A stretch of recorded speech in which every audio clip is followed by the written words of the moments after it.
Hi world. I want to talk about what to do with emotions. It's super simple. Stop me if you've heard this before, because I'm sure many of you have. But it's just a really simple tool that we can use when we remember to and when we have the willingness to, that can just seriously help us throughout every day of like what to do with our emotion. I felt inspired to make this video because I was just reading through one of my all-time favorite simple books, Ayurveda. It's just like an overview of Ayurveda, which is like the science of self-healing. It's a system of how the elements in the body are interacting with each other and how to keep balance, by Dr. Vansant Lad. So I'm just gonna read from here and then I'll talk about it.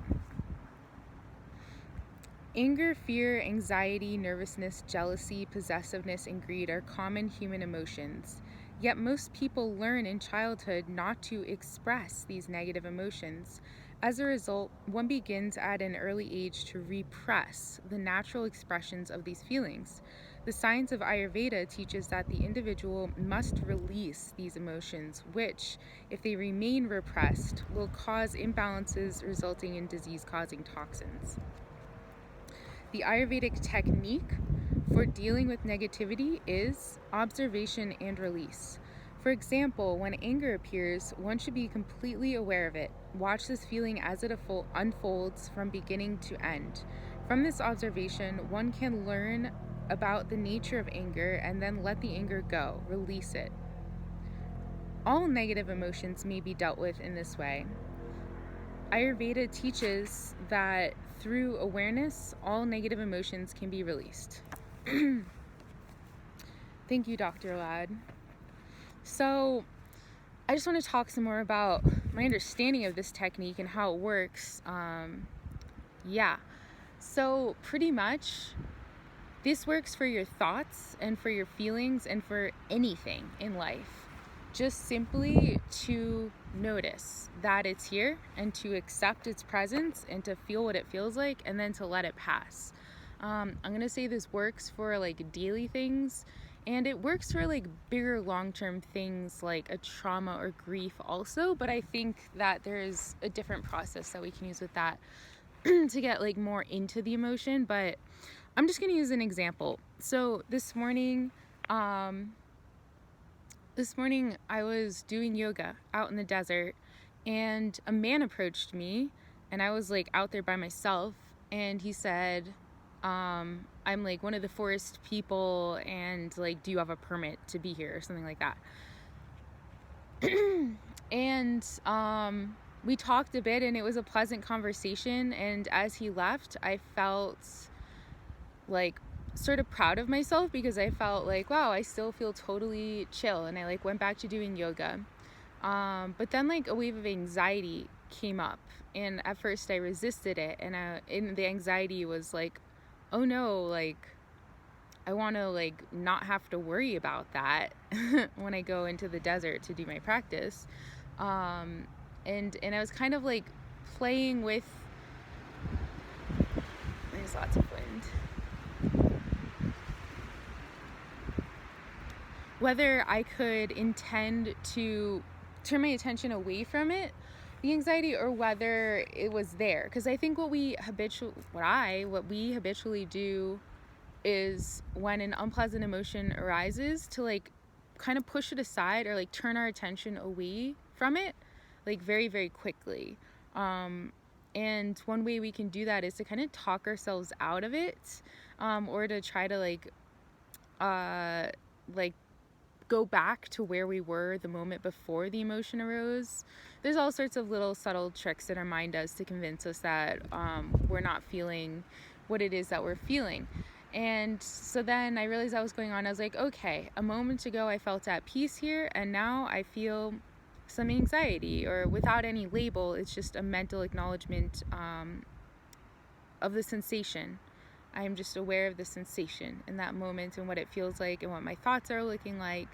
And then the anxiety turned into anger. Like, how dare you come up to me out here? Like, I'm a citizen of the earth, with all of these righteous thoughts, and and just very indignant, and like what I was doing was so pure, and like how dare you come and interrupt me when I'm doing something so pure, and I'm connecting with this earth, and you are like so dense to come here and interrupt me. And so some anger arose, and then I said, okay, a moment ago I felt at peace, and now this is here. And so I watched as and what I observed was that the anger would like spike and then kind of chill out, like over and over and over in my mind. And I think this is what happens with emotions or thoughts, is that they'll like kind of like intensify for a moment, and then they'll like naturally like ease off, and then intensify, and maybe the intensity lasts like a while, and then it eases off. But like this time it was sort of like there'd be like I'd go back to, I was back to doing my yoga practice, and so while I was going through the postures and breathing, then my mind would I would notice my mind has drifted back to this intense anger, and there'd be this justified thought with it, and I'd be like, okay, just allowing it. So there's an aspect of me where I am observing, I'm sitting, I'm watching, I'm detached, I'm allowing this anger to stream through me, and so as anger would come up, and it would feel so intense, and I would just like let that happen, and I would feel it, and I would believe it in those moments. Like my whole reality was the perception of that anger. But then it would like just soften a bit. Okay, so here's another part of the technique. We don't want to feed the emotion. We want to allow it to express so that we can become aware of it. But I would notice that my minds would like keep justifying and keep defending myself to him. He's gone. But in the anger, I would just get so angry, and I would like curse him out, and like just feel indignant and feel frustrated. And then there'd be like moments where I would like exaggerate or like amplify it or go into it. And we don't want to do that too much, where we're feeding the emotion and then it gets way spun out of hand. I think a part of feeling it through is allowing it to do that a bit, but not losing our seat. Like seated in the throne of awareness. That's what I like to call it, and the wind has calmed down. The sun has come out, what do you know? Seated in the throne of awareness. Yeah, so it's basically Vipassana. That's what I'm describing. I shouldn't say that because Vipassana is like a huge thing. But the reason I say that is because, I'm hoping this is useful. One of my motivations to bother to do this, right? Like, why would we bother to do this? Because it's so nice to get angry. We're so right. Like, we're so righteous, and they're so wrong. And like, it's nice to like be totally anxious too, and like, and just like freak out and like be worried and want to protect ourselves and make sure that we're going to be safe, and like make sure that we're going to be safe. Except that like we're pushing that away, or we're exaggerating it. And so like Vipassana, from what I understand, simply means to see things the way that they are. So my motive to bother practicing sitting in awareness and watching the emotions to rise and fall is because I'm curious about what existence is, and I want to know what reality is, and I want to know what truth is, and I want to know how it works, and I want to observe it so that I can learn to work with it. I want to learn to observe the way things are so that I understand, how does my mind work? How does it come into being? And it's a part of this practice I also notice, it kind of almost feels like there's two selves.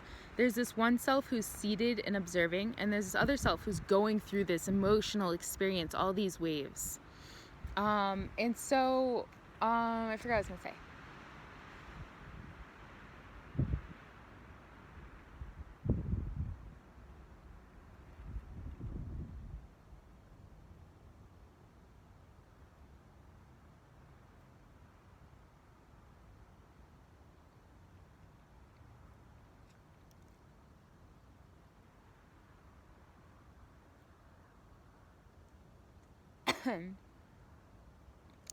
Well, anyway, oh yeah, like why bother doing this? So Because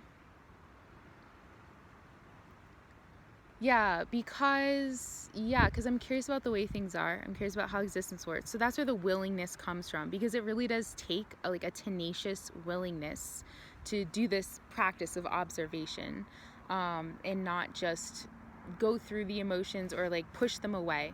Okay, so here's another thing.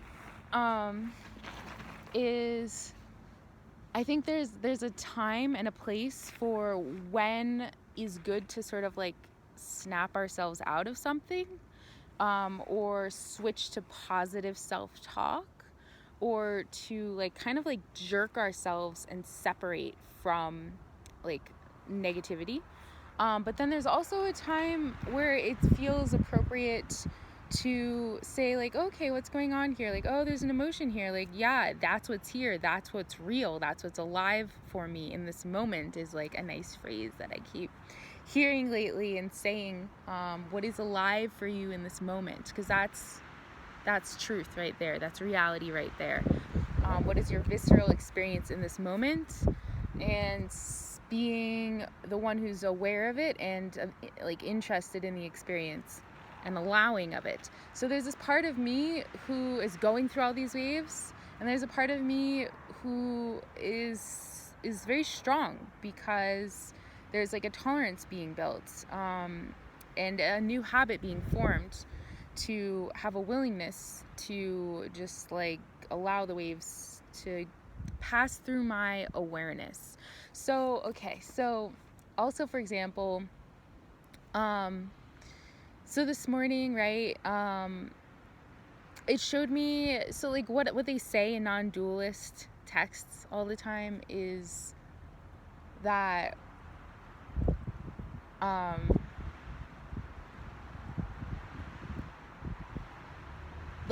the unchangeable is what is real.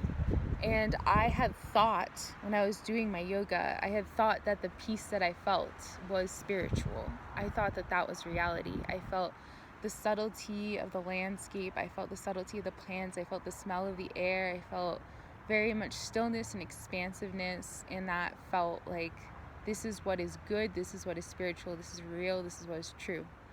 Yes, and when that could be shaken, when I went from feeling peace to feeling anger, then I saw that is not what is eternal. But there's this part of me who can watch myself experience all the transition, and in there comes a sort of a chillness, okay, everything is okay. If I can sit back and watch myself go through peace, anxiety, anger, back to peace, when I can watch that flow through me, there develops a solidity and a sort of a trust in an inner solidity that no matter what's triggered in me, no matter what's going on inside of me, it feels like a powerful, kind of clever way of staying empowered, even in anger, even when it feels hey dude, you don't, your power is fake, it's not real, and I'm hitting up this frustrated wall against nature, society, or this dichotomy in my mind. Something even more real than that is the one who can watch it all. So we're settling into the witness. We're using our emotions as an object of meditation, basically, where we are seated still in mindful awareness, and our emotions can flow through, and that's whatever. That's chill. It's what life is. It's the flux. It's always changing. I think that's everything.